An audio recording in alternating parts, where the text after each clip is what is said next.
করছেন অনেকে সমালোচনা করছেন আমার লিয়ে যে আমার আওয়ামী লীগে খাড়া করছে, তাহলে এখন যদি আমি না খাড়াইতে হয়তো মানুষ মনে করতে পারে যে জামাত জাতীয় পার্টি কোনো দল করি না। আমার সর্বদলীয় মানুষে মায়া করেন বিদায় আমি আমার নিজের ব্যক্তিত্ব দিয়ে আগরবারও নির্বাচন করছি। আমার পছন্দর যদি কোনো প্রার্থী থাকে তাহলে আমি নির্বাচন করতাম না।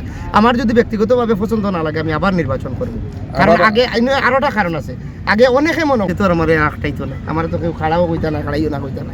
অতএব আমার যদি পছন্দর কোনো প্রার্থী আমার দক্ষিণ সুরমা উপজেলার থাকে আমি অবশ্যই নির্বাচন করতাম না। আর যদি দেখা যায় আমার পছন্দের মতো না, আমার মন মতো হয়েছে না, তাহলে আমি হয়তো আমি প্রিপারেশন আছে আমি নির্বাচন আবার করব।